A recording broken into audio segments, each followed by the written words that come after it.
तो आज हम लोग क्लास 10th का जो है मैथ्स का वो जो पाँचवा चैप्टर है, फिफ्थ चैप्टर। टोटल जो क्लास 10th मैथ्स में चैप्टर है वो हैं 14th chapter. 14 chapter total maths में है। जो पाँचवा चैप्टर है वो है एपी, शॉर्ट में बोलते हैं। उसका फुल फॉर्म होता है अरिथमेटिक प्रोग्रेशन, हिंदी में इसी को बोलते हैं समांतर श्रेणी।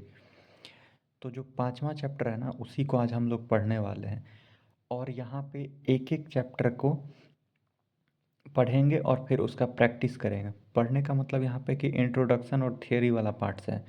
जो बच्चे मान के चलिए कि 9th में कुछ भी नहीं पढ़े हैं तो उन्हें भी कोई दिक्कत नहीं होगी इस चैप्टर में। इसी चैप्टर में नहीं, जहाँ पर भी मान के चलिए कि 9th की कंसेप्ट की ज़रूरत पड़ेगी तो वहाँ हम समझाते जाएंगे। तो बिल्कुल भी परेशान होने की ज़रूरत नहीं है। जो बच्चे 9th नहीं भी पढ़े हैं तो 10th में बिल्कुल बढ़िया से समझ सकते हैं आप। अगर आप मैथ्स में इंटरेस्ट नहीं रखते हैं फिर भी अगर आप वीडियोज़ लगातार देखते रहेंगे तो ये गारंटी है कि मैथ्स आपका one of the favourite subject हो जाएगा। और वन ऑफ द फेवरेट नहीं, मोस्ट फेवरेट हो जाएगा। और फिर आप जब क्वेश्चन बनाने बैठेंगे तो आपसे क्वेश्चन भी सॉल्व होंगे। और ये सिर्फ कहने की बात नहीं है। जैसे ही आज ये क्लास होगी तो फिर आप जो प्रीवियस ईयर क्वेश्चन का मतलब जो एग्ज़ाम में पिछले साल पूछा गया है उसको जब सॉल्व करेंगे तो वो क्वेश्चन भी आपसे बनेंगे। और स्कूल वाले एग्ज़ाम में नहीं, जो बोर्ड एग्ज़ाम में 10th का एग्ज़ाम इस बार हुआ है तो वो क्वेश्चन भी बनाएंगे तो आपसे बनेगा। तो इसीलिए क्या करना है कि पहले इस वीडियो का इंट्रोडक्शन, अभी जिस जो वीडियो आप देख रहे हैं इसको कंप्लीट देखिए और फिर जाके आप चैप्टर के क्वेश्चंस को सॉल्व करेंगे तो ज़रूर आपसे बनेगा। तो पाँचवा चैप्टर क्यों स्टार्ट कर रहे हैं? तो पाँचवा चैप्टर जो है ना वो थोड़ा सा क्या है कि ज़्यादा जल्दी से समझ में आ जाएगी। देखिए, पहला चैप्टर भी आसान ही है, बट बहुत सारे स्टूडेंट अभी 9th से जस्ट, बहुत सारे क्या, सभी स्टूडेंट अभी 9th से जस्ट 10th में जा रहे हैं। और कुछ ऐसे भी होंगे कि अभी सोच रहे होंगे कि बाद में 10th स्टार्ट करेंगे। तो आप ट्राई के लिए भी देख सकते हैं कि अगर ये चैप्टर आपको बहुत अच्छे से समझ में आ रहा है तो फिर और सब भी अच्छे से आ जाएगा समझ में। ठीक है, तो पहला चैप्टर है रियल नंबर। तो पहले चैप्टर को भी नहीं पढ़ रहे हैं, अभी पाँचवा चैप्टर पढ़ रहे हैं जिसका क्या नाम है, अरिथमेटिक प्रोग्रेशन, और हिंदी में उसी को समांतर श्रेणी बोलते हैं। हाँ, एक बात और, चाहे आपका मीडियम हिंदी हो या फिर इंग्लिश हो, कोई मैटर नहीं करता है। हम यहाँ पे हिंदी और इंग्लिश दोनों टर्म लिखेंगे और हिंदी वालों को कोई भी परेशानी दिक्कत नहीं आएगी बिल्कुल भी। और जो इंग्लिश मान के चलिए समझना चाहते हैं तो उनको भी बिल्कुल दिक्कत नहीं आएगी। तो इंग्लिश में भी हम टर्म को समझाते जाएंगे। और मैथ्स में क्या लैंग्वेज, क्या हिंदी क्या इंग्लिश, सभी क्या होता है, एक जैसा ही होता है।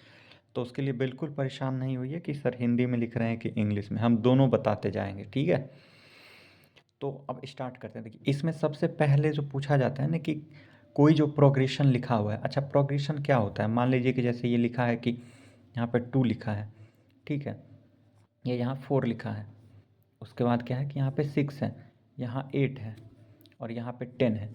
तो देखिए, कोई भी छोटा बच्चा भी इसको देख के बता देगा कि अगला नंबर जो लिखा जाएगा वो क्या होगा, वो 12 होगा। कोई और छोटा बच्चा चाहे क्लास 5th का हो, 6th का, वो भी बताएगा कि अगला नंबर 14 होगा। इससे अगला क्या होगा, तो इससे अगला 16 होगा, इससे अगला 18 होगा। तो ये जो है ना, इसको प्रोग्रेशन बोलेंगे। प्रोग्रेशन का मतलब हो गया कि ऐसा सीरीज एक तरह से समझ सकते हैं, या फिर ऐसा सीक्वेंस जिसमें हम ना अगले नंबर को मतलब फाइंड कर सकें। फाइंड करने का मतलब कि अगला नंबर हम बता सकें, खोज सकें। ठीक है, तो अभी जैसे ये 2 है ना, ये क्या है, 4 है, ये 6 है, ये 8 है, ये 10 है, ये 12 है, ये 14 है, तो अगला क्या होगा, 16 होगा। अगला क्या होगा, 18 होगा। तो कोई जो प्रोग्रेशन है इसी को प्रोग्रेशन बोलते हैं। ये ऐसे लिख दिए हैं ना सीक्वेंस में, इसी को प्रोग्रेशन बोलते हैं। अब मान लीजिए कि जैसे लिखा है कि यहाँ पे 5 है, ठीक है, यहाँ पे 7 है, यहाँ पे फिर क्या है कि यहाँ पे क्या है कि 9 है, ठीक है, और यहाँ पे 11 है। अगला क्या होगा, तो देखिए यहाँ पे कितना बढ़ रहा है, 2 2 बढ़ रहा है। यहाँ 5 था, 7 हो गया, 7 to 9, 9 to 11। अगला क्या होगा, 13 होगा। ठीक है, ऐसे ही बढ़ रहा है। तो ये भी एक प्रोग्रेशन है। अच्छा देखिए, जैसे हम लिख दिए यहाँ पे 1 3 2 4 6 7 5। तो देखिए, ये जो लिखा गया है ना, ये प्रोग्रेशन है। बट यहाँ पे हम अगला टर्म जो है ना वो हम नहीं बता सकते हैं। ठीक है, क्योंकि इसमें कोई सीक्वेंस कुछ फॉलो ही नहीं हो रहा है। 1 के बाद 3 मतलब 2 बढ़ गया, फिर 3 के बाद 2, 1 कम हो गया, फिर 2 बढ़ गया, फिर 2 बढ़ गया, फिर 1 बढ़ गया, फिर 2 बढ़ गया, तो यहाँ पे कोई सीक्वेंस कुछ फॉलो नहीं हो रहा है, जिसके कारण हम अगला नंबर इसमें नहीं बता सकते हैं।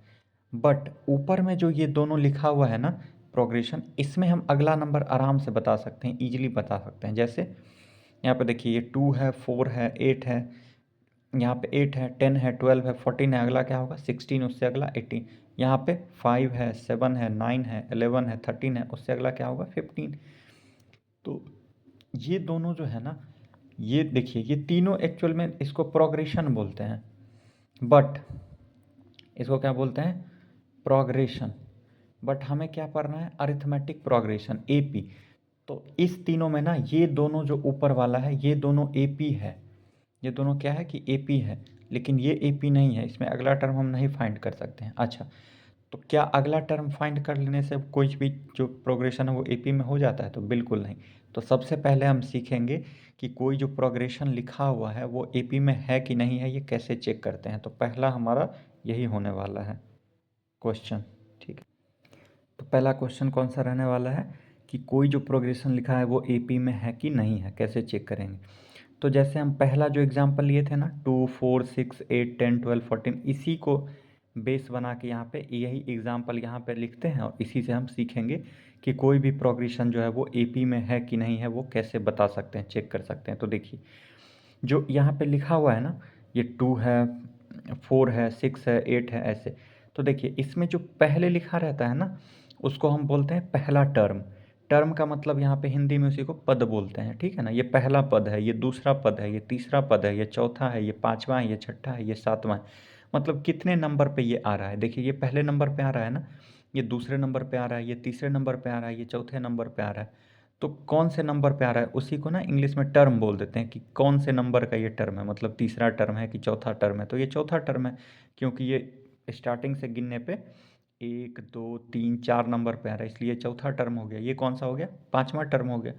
तो टर्म को टी से डिनोट करते हैं, टी कहीं पे लिखा मिलेगा तो टर्म समझेंगे। इसका मतलब कि जो पहला जो टर्म है ना इसको हम T1 बोलेंगे, दूसरे टर्म को हम T2 बोलेंगे और तीसरे टर्म को हम T3 बोलेंगे, ठीक है। तो इस तरह से अब T1 का वैल्यू कितना हो जाएगा, तो T1 का वैल्यू 2 हो जाएगा, T2 का वैल्यू कितना हो जाएगा 4 हो जाएगा, T3 का वैल्यू कितना हो जाएगा 6 हो जाएगा, यहाँ पे 6 लिख देंगे, ठीक है। और इसी तरह से T4 कितना हो जाएगा, T4 जो है वो 8 हो जाएगा, ऐसे है ना। अच्छा, जो पहला टर्म है ना जिसको T1 लिखे हैं, इसी को ना इस चैप्टर में हम A बोल देते हैं।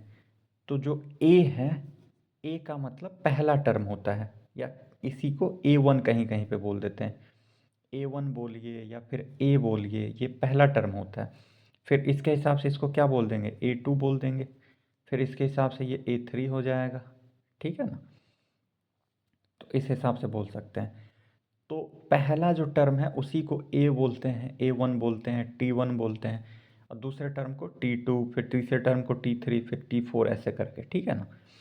तो क्या हम सीखने वाले हैं कि कोई भी जो प्रोग्रेशन लिखा हुआ है वो एपी में है कि नहीं है, इसको कैसे चेक करेंगे, ठीक है। तो देखिए इसको चेक करने का सबसे जो सिंपल तरीका है वो ये है कि जो दूसरा वाला टर्म है ना, जो दूसरा वाला टर्म है उसमें से आप पहले वाले टर्म को घटाएंगे। तो जो दूसरा वाला टर्म है यानी कि जो T2 है उसमें से क्या करेंगे कि T1 को घटाएंगे। तो क्या आएगा, T2 का वैल्यू कितना है, मतलब टर्म 2 का 4 है तो 4 यहाँ पे, ठीक है ना, माइनस T1 का वैल्यू कितना है 2 है, 2। तो T1 जहाँ पे वहाँ पे क्या लिखेंगे, वहाँ पे लिखेंगे कि 2। तो देखिए आंसर कितना आया इसका, 4 में से 2 गया तो 2। उसके बाद जो T3 है, T3, T3 में से क्या करेंगे कि T2 को माइनस करेंगे। अब T3 क्या लिखा है 6 है ना, तो यहाँ पे 6 माइनस T2, T2 का वैल्यू कितना है 4, 2 नंबर पे यहाँ पे 4। तो आंसर कितना आया 2 आया। अच्छा, अब क्या करेंगे कि T4 लेंगे, T4, ठीक है, T4 में से T3 को घटाएंगे तो T3 6, T3, तो T4 कितना है 8 है, तो T4 8 है ना, तो T4 के जगह पे यहाँ पे 8 लिखेंगे, माइनस T3, T3 कितना है, T3 यहाँ पे कितना है 6 है, तो यहाँ पे लेंगे 6, घटा के कितना है 2। तो देख सकते हैं यहाँ पे कि जब भी हम क्या कर रहे हैं कि अगला टर्म में से उससे जस्ट एक पहला टर्म घटा रहे हैं तो 2 आ रहा है। फिर यहाँ पे तीसरे टर्म में दूसरे टर्म को घटाएं तो 2 आया। फिर चौथे टर्म में अगर तीसरा टर्म को घटाएं तो 2 आया। तो यहाँ पे क्या हो रहा है कि सभी में अगले टर्म में से उससे एक पहले का टर्म घटाने पे सेम ही आंसर आ रहा है 2। तो ये जो है ये अरिथमेटिक प्रोग्रेशन है। इसका क्या मतलब हुआ कि जब कॉमन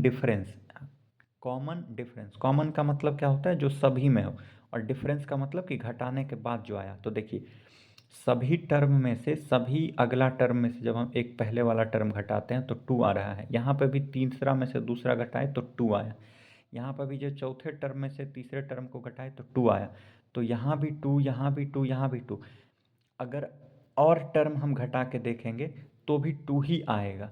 यानी कि जब लास्ट वाला टर्म यहाँ पे देखिए, यहाँ पे लास्ट टर्म नहीं है, ये कौन से नंबर का टर्म है, ये 5वां टर्म हो गया, ठीक है ना, T5। तो T5 का कितना है 10 और T4 कितना है 8। तो फिर T5 में से T4 घटाएंगे तो 10 में से 8 जाएगा तो फिर से 2 ही आएगा। इसी तरह आप कोई सा भी टर्म उठाएंगे तो बाद वाले में से अगर पहले वाले टर्म को घटाते हैं तो सब में आप देखेंगे कि यहाँ पे 2 2 2 2 ही आ रहा है। यानी कि यहाँ पे जो कॉमन डिफरेंस है ना, CD जिसको बोलते हैं, या इसी को शॉर्ट में D भी बोल देते हैं, ठीक है। तो ये कितना आया है, ये 2 आया है। और ये क्या है कि सभी में सेम है। ये क्या है कि सभी में सेम है, मतलब सभी बाद वाले टर्म में से पहले वाले टर्म को घटाते हैं तो सभी में क्या आ रहा है, 2 ही आ रहा है। तो हम इस आधार पे बोल सकते हैं कि जो ये लिखा हुआ ये जो प्रोग्रेशन है ये किस में है, AP में है। AP में कोई प्रोग्रेशन है कि नहीं है, ये हम तभी बता सकते हैं जब हमें क्या हो कि सब टर्म पता हो। तो फिर क्या करेंगे कि बाद वाले टर्म में से पहले वाले टर्म को घटा के देखेंगे, फिर बाद वाले टर्म में से पहले वाले टर्म को घटा के देखेंगे, फिर बाद वाले में से पहले वाले टर्म को घटा के देखेंगे। ऐसे करके जो है सभी बाद वाले टर्म में से उससे जस्ट एक पहले वाले टर्म को घटा के देखेंगे, और घटाने के बाद जो आंसर आएगा वो सभी में एक जैसा आएगा। तो भी तो वो क्या कहलाएगा कि वो AP में है। अच्छा ये है, ये भी AP में है, क्योंकि 7 में से 5 घटाएंगे तो 2 आएगा, 9 में से 7 घटाएंगे तो 2 आएगा, 11 में से 9 घटाएंगे तो 2 आएगा, 13 में से 9 घटाएंगे 13 में से 11 घटाएंगे तो 2 आएगा। तो इसमें भी क्या आ रहा है, 2 ही आ रहा है। अच्छा आपके मन में ये भी आ रहा होगा, क्या सर घटाने के बाद 2 ही आता है तभी AP में होता है? नहीं, बिल्कुल नहीं। एक दूसरा एग्जाम्पल लेते हैं। मान के चलिए यहाँ लिखा है कितना, 6 है, यहाँ पे 9 है, ठीक है ना, यहाँ पे 12 है, और यहाँ पे 15 है, और डॉट डॉट डॉट है। तो पूछा जाएगा कि ये जो प्रोग्रेशन लिखा हुआ है बताइए ये AP में है कि नहीं है। तो कैसे चेक करेंगे, तो सबसे पहले क्या करेंगे, यहाँ पे T1 T2 T3 T4 का वैल्यू लिख लेंगे। तो T1 कितना दिया है 6, T2 कितना दिया है 9, T3 कितना दिया है 12, T4 कितना दिया है, T4 का मतलब टर्म 4, मतलब ये पहला था T1, ये T2, ये T3, T4 कितना दिया है 15। तो यहाँ पे लिख देंगे 15, ठीक है। अब AP में है कि नहीं है ये चेक करने के लिए क्या करते हैं हम, बाद वाले टर्म में से पहले वाले टर्म को घटाते हैं। तो T2 माइनस का T1 करेंगे तो कितना आएगा, T2 का वैल्यू क्या होगा 9, तो 9 माइनस T1 कितना है 6, तो 6 जब इसको घटाएं तो कितना आया है 3। फिर क्या करेंगे कि फिर बाद वाले में से उससे एक पहले वाला, तो T3 में से T2 को माइनस करेंगे तो बाद वाला T3 कितना है 12, तो यहाँ लिखेंगे 12 माइनस T2 कितना है 9, तो यहाँ पे लिखेंगे 9। तो 12 में 9 का कितना आया 3। फिर जैसे T3 ख़त्म हो गया ना, T4 लेंगे यहाँ पे, T4 से एक पहले वाला कौन है T3, तो T3। अब T4 का वैल्यू कितना है 15, तो यहाँ लिखेंगे 15 माइनस T3 का वैल्यू कितना है 12, तो यहाँ लिखेंगे 12 इक्वल टू में कितना आएगा, 15 में 12 जाएगा तो 3।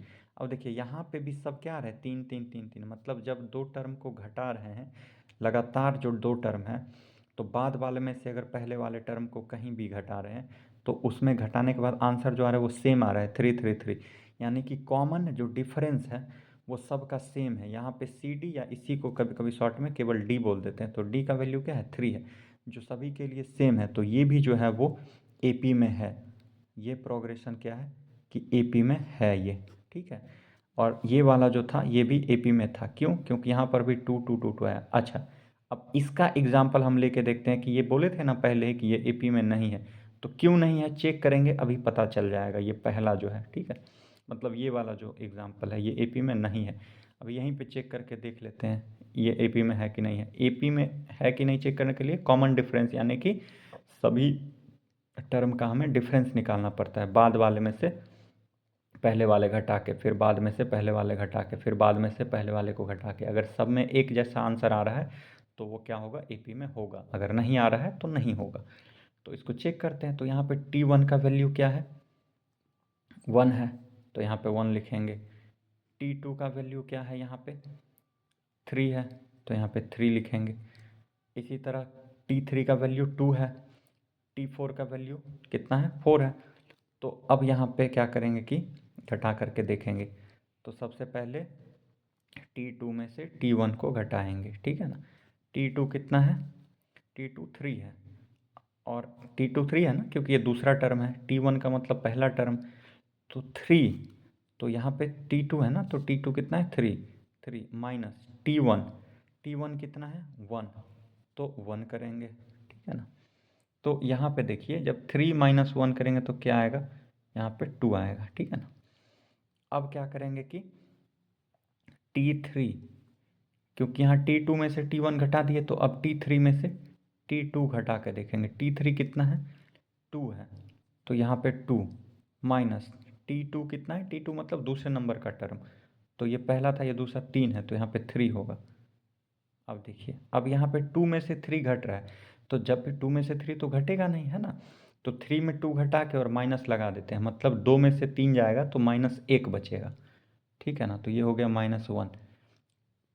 अब यहीं पे देख लीजिए कि यहाँ पे जो T2 T1 घटा है तो 2 आया है, यहाँ पे T3 T2 घटा है तो -1 आया, तो ये क्या हो गया, अलग अलग चीज़ आ गया ना। तो यहाँ पे जो कॉमन डिफरेंस है सेम वो सेम आया नहीं, सेम नहीं आया, सेम नहीं आया। डी का वैल्यू अगर सब में एक जैसा नहीं आया है तो वो एपी में नहीं होगा, इसलिए ये जो टर्म है वो एपी में नहीं है। तो ये पहला कंसेप्ट था, ठीक है। इस पे बेस्ड हम कुछ क्वेश्चंस आपको देते हैं और उसको क्या करना है कि बताना है कि वो एपी में है कि नहीं है, और आप बिल्कुल बताएंगे कमेंट सेक्शन में क्वेश्चन नंबर के साथ कि ये एपी में है या फिर नहीं है। अगर नहीं बनेगा तो फिर हम अगले क्लास में इससे अगला जो वीडियो आएगा इसी चैप्टर से रिलेटेड, तो उसमें उसको सॉल्व कर दिया जाएगा, ठीक है। तो क्वेश्चन लिखिए और उसको अभी प्रैक्टिस करेंगे, खुद बैठ के देखिए, प्रैक्टिस करेंगे तभी मज़ा आएगा मैथ्स बनाने में। तो यहाँ पे हम आपको 5 क्वेश्चन दे रहे हैं और इस पाँचों का जो है प्रैक्टिस करना है और आंसर बताना है कि एपी में है कि नहीं है। तो क्वेश्चन नंबर 1 जो है वो है यहाँ पे 3 7 8 5 2, ठीक है। क्वेश्चन नंबर 2 जो है वो है 8 6 और यहाँ पे 4, ठीक है, और यहाँ पे 2 और यहाँ पे 0। क्वेश्चन नंबर 3 जो है वो है 0.2 और यहाँ पे है 0.3 और 0.2 और 0.1, ठीक है। क्वेश्चन नंबर 4 जो है ये है √2 √4 √6 √8। क्वेश्चन नंबर 5 जो है ये है